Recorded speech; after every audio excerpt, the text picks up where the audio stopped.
Hello, welcome to your active interview series. Today our guest is Professor Brendan Sims, Director at the Center for Geopolitics and Professor of the History of European International Relations at the University of Cambridge. We met in his office at Petter House in Cambridge.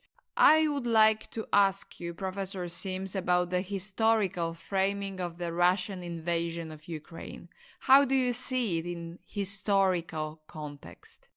So what I find most interesting about the current war is how the historical framing has shifted over the past 10 years, and certainly since the annexation of Crimea in 2014, because at that point, the historical framing was very much a story around divisions within Ukraine itself, particularly the alleged division between the west and east of the country, between Ukrainian speakers and Russian speakers, and maybe between Ukraine and Russia historically in some way. And actually, what we see today is that the historical framing is very much around the question of Russian aggression, Vladimir Putin's plans to restore not so much the Soviet Union, but the territorial borders of the old Soviet Union, which is, the same thing geopolitically, but different, obviously, ideologically. So in other words, the historical comparison we would most likely grasp for today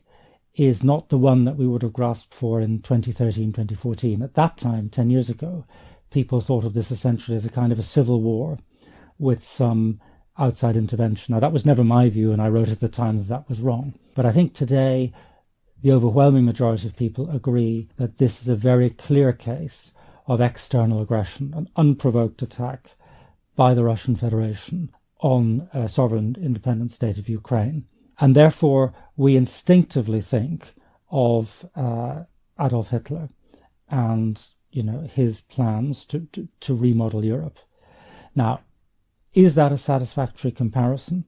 You will probably be familiar with Godwin's law, which is, he said that, any time you discuss anything on the internet, within a certain period of time, somebody will mention Hitler. So we have to be very careful, in other words, about an inflationary use of that comparison. And of course, Putin is not Hitler, and there are differences. Having said that, I think there are some quite close parallels. And the parallel I see is really in the way in which Hitler, when he emerges in the 1920s as a thinker and as a strategist, is responding to defeat in the First World War and a sense of national humiliation. And I think with Putin, it's exactly the same phenomenon. The defeat wasn't a military defeat in any meaningful sense. It was a political defeat, a defeat of dissolution. But obviously, in the 1990s, Vladimir Putin underwent a very similar experience to what Hitler did in 1918, 1919, and throughout the 1920s. In other words, a sense that a great power has been humiliated and that it needs to re-establish its position in the world. And the way it does that is through a policy of domination and aggression in the first instance towards its neighbors. So to that extent, I think the comparison with Hitler works very well, perhaps up until, let's say, Poland 1939. So the comparison so far works in the sense that, he has over the past decade and a bit been attacking neighbors and absorbing bits of them. And now he's resorted to a fully fledged attack on a sovereign state. So the comparison with Hitler, I think, is valid to an important extent up to 1939. That's not the same as saying that Vladimir Putin is now going to, kill 6 million Jews or their equivalent in camps. But we also don't know how this story is going to end. So as an historian, I have to sort of leave it there because that's as far as I can go at this moment.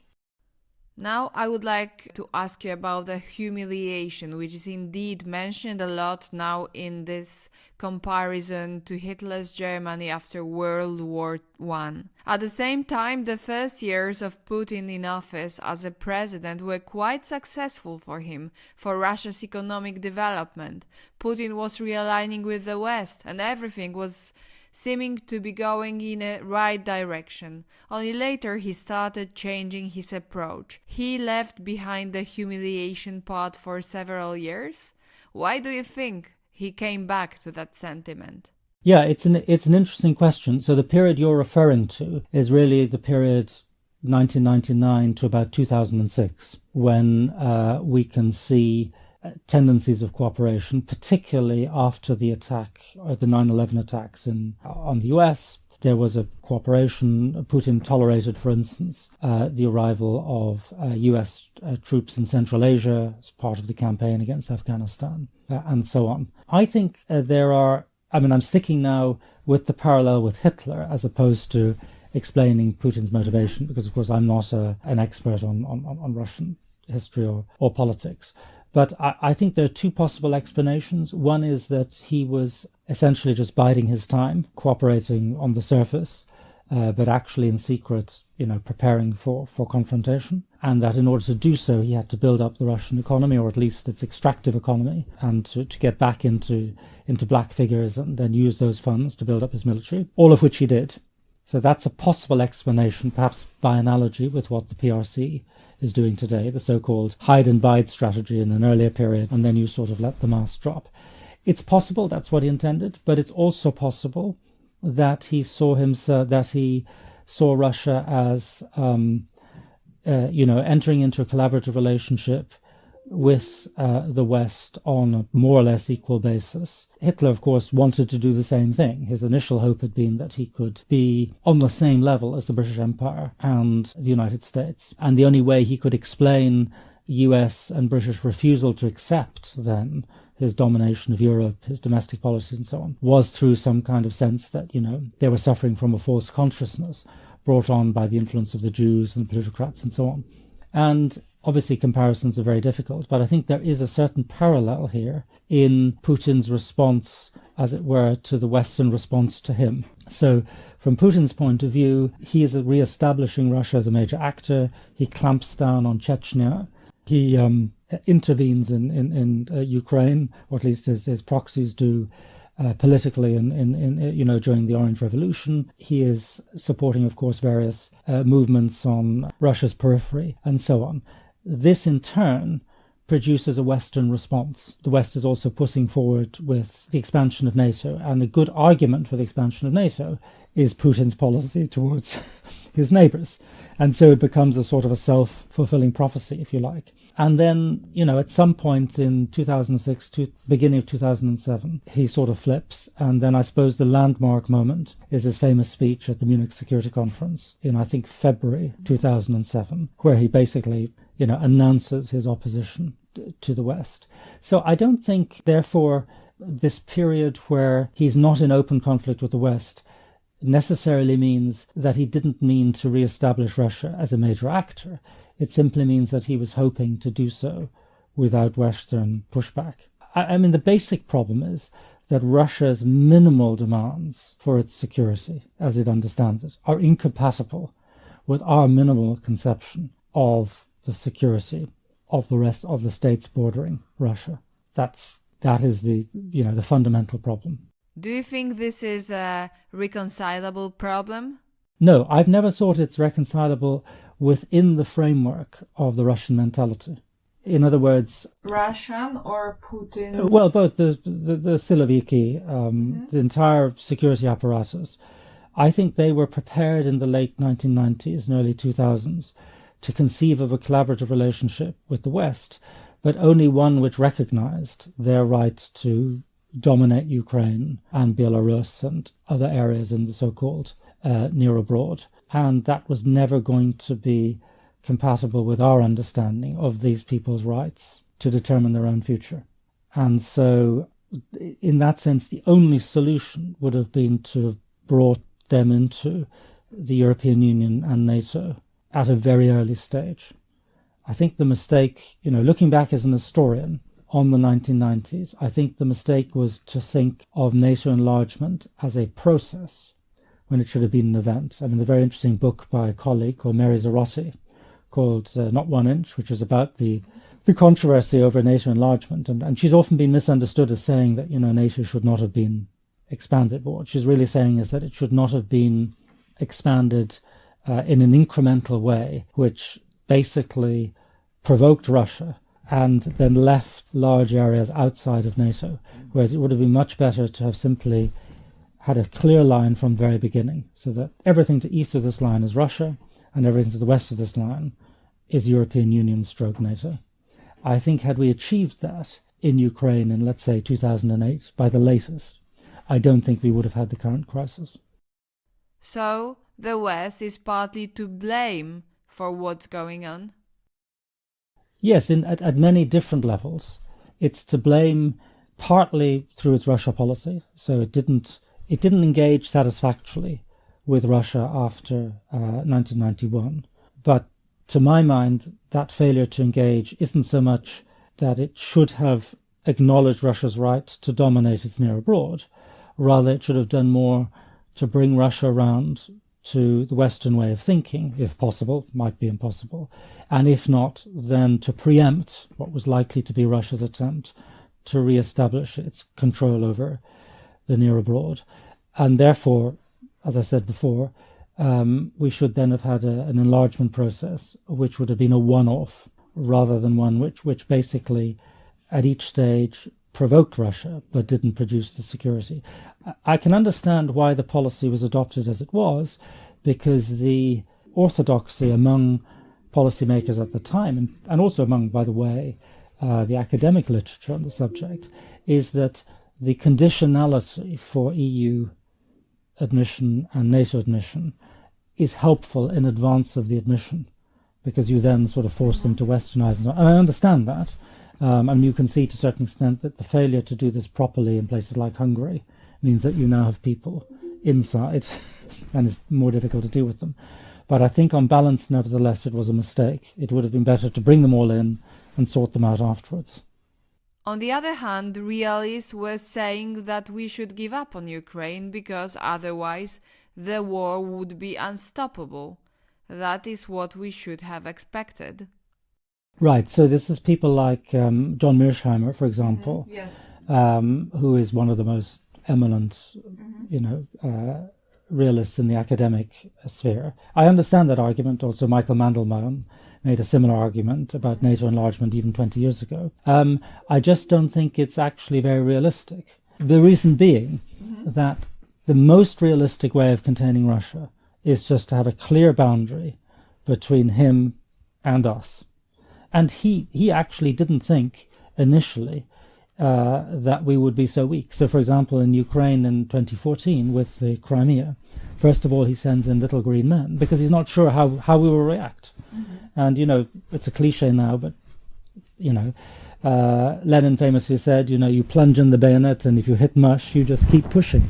And so what happened in Ukraine in 2014 is he plunged the bayonet in, and he was hesitant at first. If we'd stepped in very firmly and sent in, NATO fleet or whatever, and said, get out, this is a sovereign state, we've guaranteed it through the Budapest Memorandum, I think he would have withdrawn. When he realized that nobody was stopping him, he just kept going. So in terms of a realist response, I think a response like that would have been effective. And with regard to Ukraine and the West, we haven't encouraged Ukraine. We said to Ukraine, you're not getting into NATO. We're not getting into the European Union. We've said it. They weren't allowed in. What Putin was demanding is that we would say, we will never let them in, and that the Ukrainians would say they would never ask.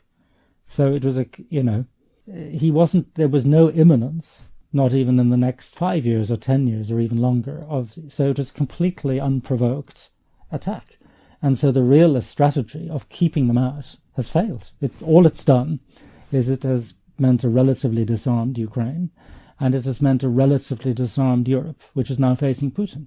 And that's, of course, the other mistake that was made.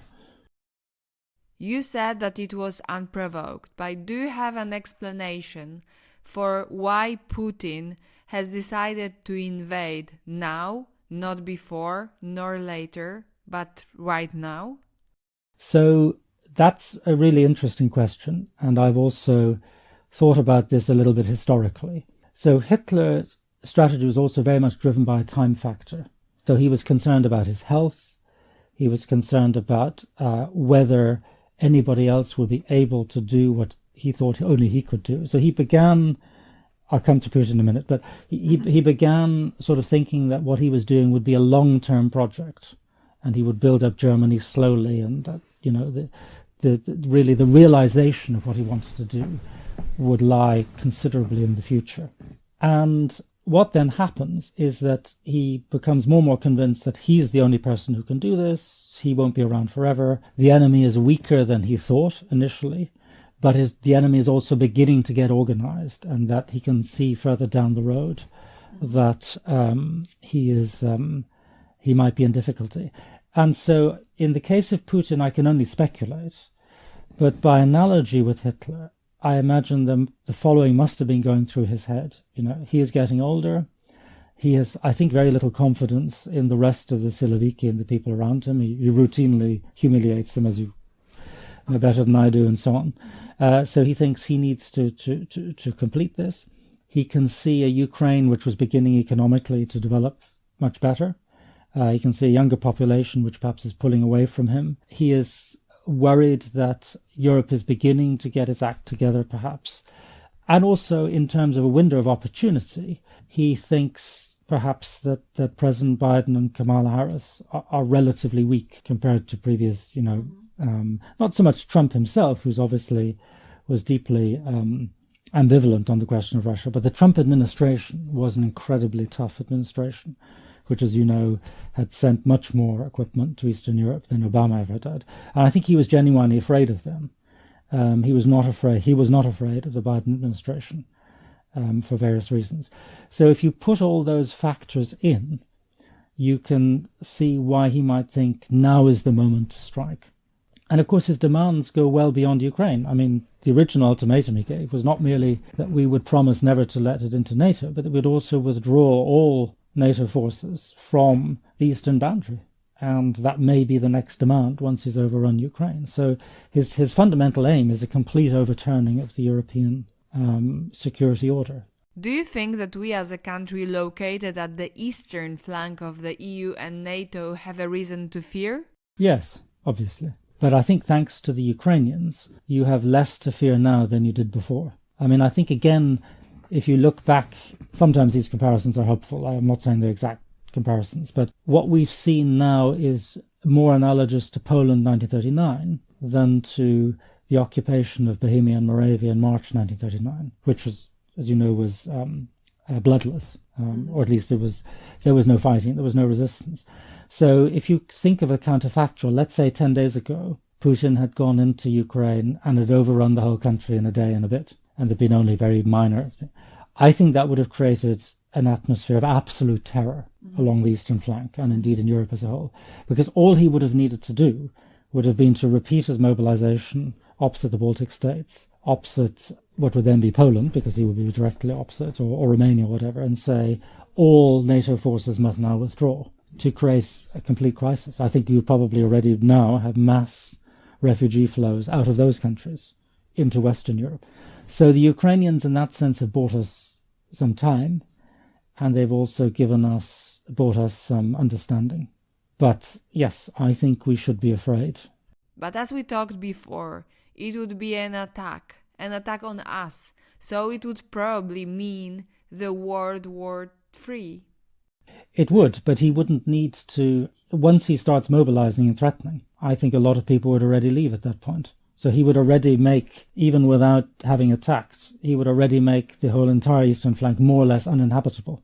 I mean, you know, what business is going to invest in Poland or the Baltic states or Romania under those circumstances, or even in Germany?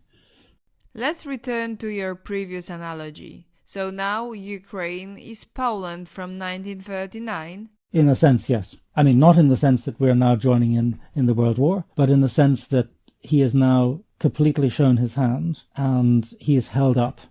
So the dynamic has changed. I don't think it's Poland in 1939 in the military sense. Of course, it's always a mistake for an historian to attempt to predict or to analyze current events. But looking at this, I don't think he can militarily not only not control Ukraine, I think he will struggle militarily even to take it over in conventional war. So I think he's, in that sense, it's more like, Spain during the Napoleonic period or Yugoslavia or worse. I think he will very soon be fighting not merely a conventional war, but a partisan war. And what do you think now might be the best case scenario? Well, the very best case scenario is that somehow he is persuaded very best case scenario is he's toppled in Russia. Below that is that... the palace coup, or maybe Navalny, or whatever. Below that, a good scenario would be for him to turn around and say, I've succeeded, I'm annexing, let's say, Donetsk, Luhansk, and then withdraw. And Crimea, of course. And Crimea, which he's already done. Yeah. But below that, there are many different scenarios. I think quite a likely one is that he will attempt to not only control the Black Sea littoral, but actually annex effectively the whole country east of the Dnieper. And if he does that, then in my opinion, we need to admit the rest of it to NATO and EU, and we simply don't recognize the annexations, and we just keep Russia in the fridge for decades, as long as necessary, until we get them back. Isn't that giving up also on the Russian nation? I don't think so. I think that, that the Russian people will now pay a very large price. And obviously that's not of any huge concern to Siloviki. It's not, an older generation will not understand what's happening. But, if you're aged between 10 and, let's say, 40, or even 5 and 40, basically your future has now been cancelled. So, you are now entering a tunnel which is comparable or worse to what people experienced in Serbia and Iran or whatever. And, the West is a strange phenomenon historically. It'll put up with all kinds of things for a long time. But once it's cancelled you, it's very difficult to get uncancelled. But isn't it the West perspective that only Westernization and liberal democracy is a pattern to follow? Yes, well, that's my ideology. I realize that is an ideology, but that's the way I see the world. But what's more important, compared to what I think, is what I believe to be the case about the way in which the world works and the way in which populations work. So what will happen is that they will undergo a severe economic crisis, which will make it much more difficult to fund this war. The war will cost them a lot. They're not actually selling very much oil at the moment. And they will just bleed out economically and psychologically and culturally. And, there's a huge middle class in Russia, and its future is now just gone. And the other thing is, of course, you have to think of the demonstration effect on the PRC, which is the other big actor in this.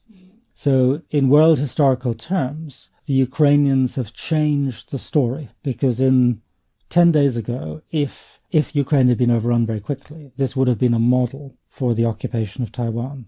Now we have a model for societal resistance. And I think also, had Ukraine been overrun very quickly, there might well have been arguments within Europe and Germany and say, well, what can we do, and so on and so forth. But that's all gone now. And so what we will see vis-a-vis the Russian Federation is a laboratory case of one's exclusion from the world system. And of course, Russia was basically just a big gas station. Think of what would happen to the PRC if it were unplugged from the world system economically. And also think of all the students here and so on and so forth. So we are creating essentially a model, a demonstration effect. Rather than Ukraine being an example of what happens if Taiwan doesn't give up, Russia will now be an example of what happens if you attack Taiwan. So I think for all those reasons, I think the Ukrainians have probably changed the course of world history for the better. You said that it was actually Germany that stands behind quite a lot of today's mess. Could you develop on that? Yes, in many different respects. First of all, as you well know, through its energy policy, creating a huge dependency on Russian energy, but also through the acquisition and therefore blocking more robust action against Putin at every stage, even until very shortly before the invasion. Secondly, through that energy policy, funneling huge amounts of money to Putin. So it's not true that they haven't spent any money on weapons. It's just that they spent money on giving Putin weapons. Mm-hmm. But they didn't themselves spend sufficient on their own army. And, and the whole, Putin Versteher and the rest of it. This is as well as I do, this is a catastrophe for Germany. everything that really at a bipartisan level was believed in Germany about how to handle this issue has now been comprehensively disproved. How would you judge their present reaction? Is Germany rehabilitating? Well, to a certain extent. Obviously, they're sending, anti-aircraft weapons which are rusting and ineffective. It's almost like symbolic of everything that's gone wrong. But yes, obviously, it's better late than never, but it's very late. In my last question, I will quote yourself. Do we allow a leader to destroy a sovereign, independent state? Well, in my opinion, no. We can't let him do that. And so we have to support the Ukrainians with all measures below the threshold of anything that would trigger a world war. But were he to threaten us with nuclear weapons in order, for example, to stop us from supplying the Ukrainians with anti-tank weapons, or in order to force us to withdraw NATO troops from Eastern Europe, then I think we should refuse that ultimatum. I don't think we can live under the threat of nuclear blackmail. At some point we just have to find out. So that's my answer. Easy to say from here, but then on the other hand, I gather he's targeting Britain as his country of choice. So I think, at some point we just have to face up to even that threat. Otherwise we might as well just give up.